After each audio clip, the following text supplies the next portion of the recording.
Hai sahabat sekolah, salam semangat luar biasa. Berjumpa lagi dengan saya Kak Dimas di channel sekolah, channel belajar online. Oke, hari ini kita akan belajar yaitu di pembelajaran kelas 4 tema 5 subtema 1 tentang perjuangan para pahlawan di pembelajaran kedua. Oke, check it out.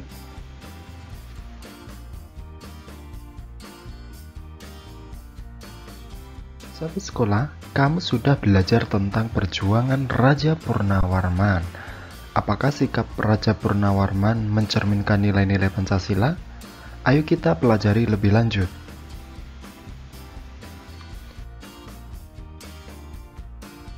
Dari semua perjuangan yang telah dilakukannya, Raja Purnawarman dapat disebut sebagai pahlawan. Raja Purnawarman membangun saluran air untuk kesejahteraan rakyatnya. Dengan adanya saluran air tersebut, ladang para petani tidak kekeringan pada musim kemarau. Raja Purnawarman juga membasmi perompak. Tindakan ini membuat kerajaan Tarumanegara menjadi aman.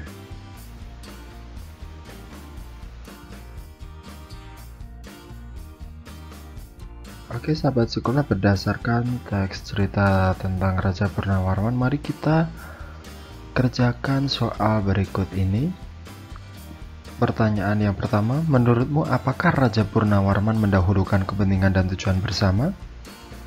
Jawabannya iya, karena semua yang dilakukan oleh Raja Purnawarman adalah untuk kesejahteraan rakyatnya, dan Raja Purnawarman membuat kerajaan Tarumanegara menjadi aman bagi rakyatnya. Kemudian, soal nomor 2, menurutmu apakah Raja Purnawarman bijaksana dalam menyelesaikan masalah? Jawabannya iya, karena Raja Purnawarman selalu memiliki solusi dalam masalah dan sikapnya dalam melayani dan membantu rakyatnya itu sangat bijaksana. Sikap Raja Purnawarman mencerminkan nilai-nilai Pancasila, yaitu sila keempat. Nah, tahukah kamu apa saja yaitu sila keempat? Kerakyatan yang dipimpin oleh hikmat kebijaksanaan dalam permusyawaratan perwakilan. Makna sila keempat adalah mendahulukan kepentingan dan tujuan bersama, cinta permusyawaratan dan demokrasi, serta bijak menyelesaikan masalah. Simbol sila keempat. Nah, apa simbol sila keempat? Mari kita amati simbol sila keempat berikut ini. Nah, ini gambarnya ya, yaitu kepala banteng. Sahabat sekolah, apa makna dari simbol ini? Mari kita jawab pertanyaan berikut ini. Tulislah makna dari simbol tersebut, yaitu maknanya mendahulukan kepentingan dan tujuan bersama. Kemudian cinta permusyawaratan dan demokrasi, dan bijak dalam menyelesaikan masalah. Lalu pertanyaan yang kedua, bagaimana hubungan makna sila keempat dengan simbolnya? Jawabannya adalah banteng merupakan binatang yang suka untuk berkumpul. Diartikan sama seperti manusia. Sahabat sekolah, mari kita mengamati gambar berikut ini. Budi marah dan membentak Amir yang secara tidak sengaja menginjak kakinya. Pertanyaannya, apakah Budi sudah bijak dalam menyelesaikan masalah?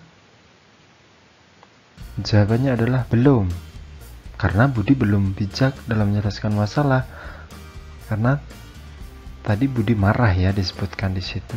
Kemudian pertanyaan kedua, apakah sikap Budi mencerminkan sila keempat? Jelaskan jawabanmu. Jawabannya adalah sikap Budi belum mencerminkan sila keempat. Kemudian soal nomor 3, apa yang akan terjadi jika kita tidak bijak menyelesaikan masalah? Jawabannya adalah jika kita tidak bijak dalam menyelesaikan masalah, maka akan ada perselisihan dan terjadi permusuhan. Sahabat sekolah, kita lanjut untuk Bacaan berikutnya, Lani sudah berencana untuk pergi ke rumah neneknya. Tetapi hari itu kelompok tarinya mendapat undangan dari Pak Lurah untuk menari merayakan hari kemerdekaan. Lani menunda rencananya. Ia menari bersama kelompoknya.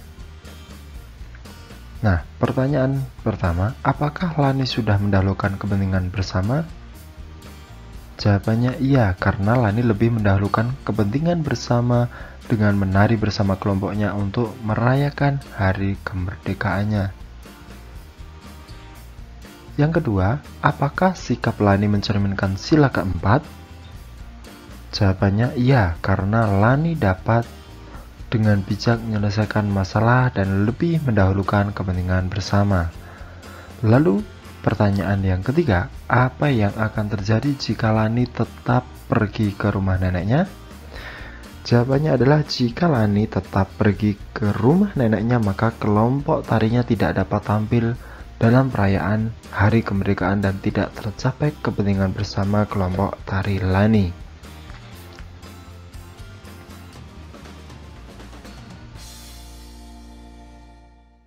Nah, kemudian bacaan yang ketiga, Dayu sangat ingin menjadi ketua kelas. Ia menyatakan bahwa ia adalah ketua kelas. Dayu tidak mau ada musyawarah atau pemungutan suara. Kemudian pertanyaannya, yang pertama, apakah Dayu sudah menjunjung tinggi musyawarah? Jawabannya adalah belum. Dayu masih mementingkan keinginan tanpa adanya permusyawarahan. Kemudian yang kedua, apakah sikap Dayu sudah mencerminkan sila keempat? Jelaskan jawabanmu. Belum. Tindakan Dayu yang mementingkan keinginannya sendiri tanpa adanya permusyawarahan akan menimbulkan perselisihan. Pertanyaan ketiga, apa yang akan terjadi jika kita memutuskan segala hal tanpa musyawarah?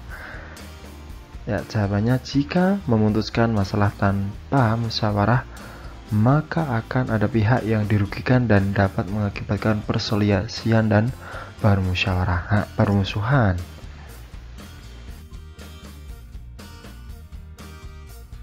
Sahabat sekolah, berilah contoh sikap dalam kehidupan sehari-hari yang sesuai dengan sila keempat Pancasila. Oke, yang pertama yaitu selalu mengutamakan kepentingan bersama di atas kepentingan pribadi. Yang kedua, menghargai dan menghormati pendapat dan masukan dari orang lain. Kemudian yang ketiga, berhati besar untuk menerima keputusan apapun yang dihasilkan dari musyawarah. Yang keempat, yaitu selalu mengutamakan musyawarah dalam menyelesaikan masalah. Sahabat sekolah, kita lanjut, yaitu kembali lagi tentang Raja Purnawarman. Raja Purnawarman sangat gigih dan berani melawan perampok. Beliau membela kepentingan rakyatnya. Beliau berjuang melawan musuhnya dengan semangat berjuang. Nah, di depan Kak Dimas sudah ada teks lagu Maju Tak Gentar. Tentunya kalian juga sudah tidak asing lagi ya, semua sudah bisa dan pernah menyanyikan lagu Maju Tak Gentar. Silahkan amati teks lagu tersebut, kemudian ya, sahabat sekolah, setelah kita mengamati teks lagu Maju Tak Gentar dan juga liriknya, marilah kita sekarang menjawab pertanyaan-pertanyaan berikut ini.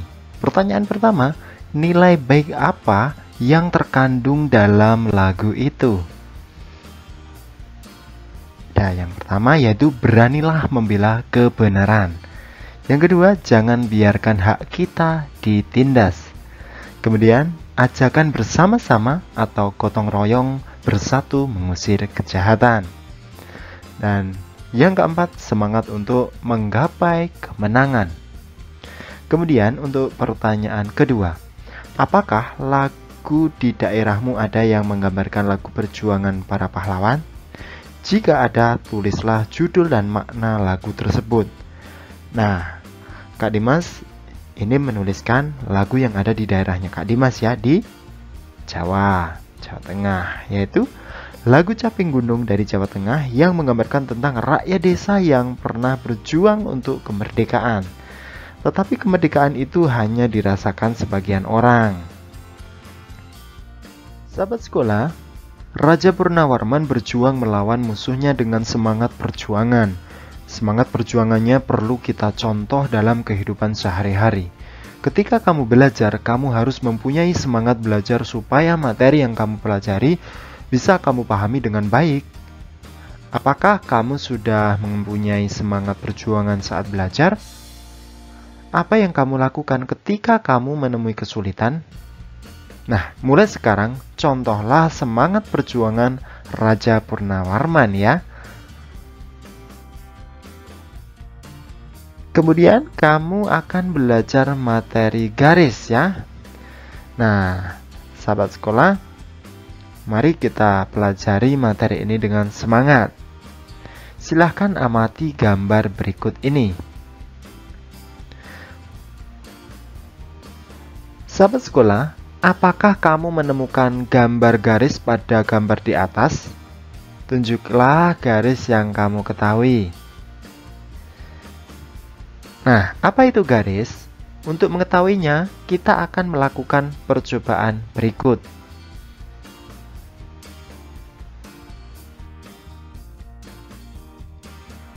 Lakukan percobaan dengan menggunakan senter.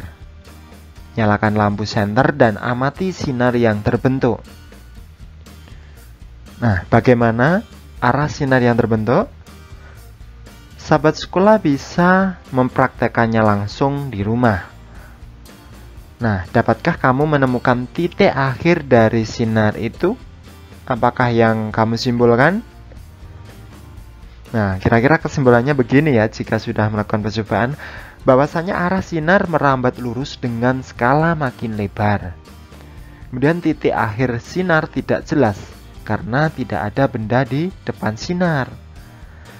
Nah, lalu kesimpulannya adalah arah sinar senter merambat lurus dengan skala makin lebar dan titik akhir sinar tidak diketahui karena di depan senter tidak ada benda. Sahabat sekolah, sinar dari lampu senter dapat diibaratkan sebagai sinar garis. Ada titik di P dan terus berlanjut ke satu arah yang tak berujung.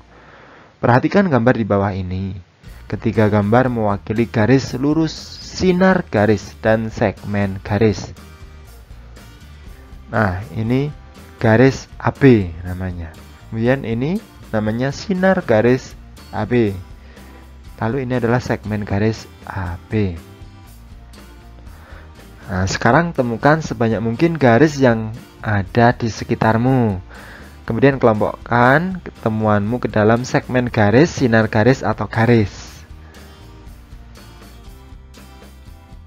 Sahabat sekolah, kamu akan menemukan garis horizontal maupun vertikal. Nah, perhatikan gambar berikut ini. Menurutmu mana garis horizontal dan mana garis vertikal?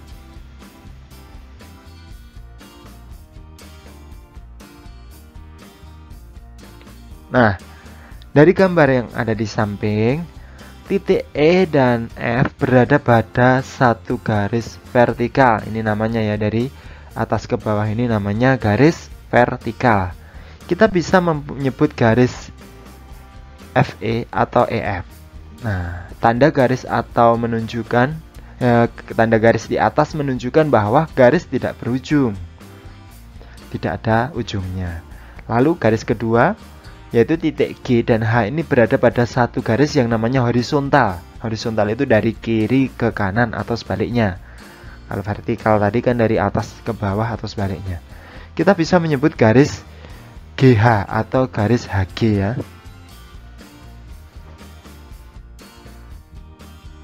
Oke sahabat sekolah, akhirnya selesai sudah materi pembelajaran kita hari ini dan bersambung ke pembelajaran berikutnya yaitu di pembelajaran 3 ya. Pastikan kalian sudah like, subscribe, dan komen video ini. Oke, semoga bermanfaat.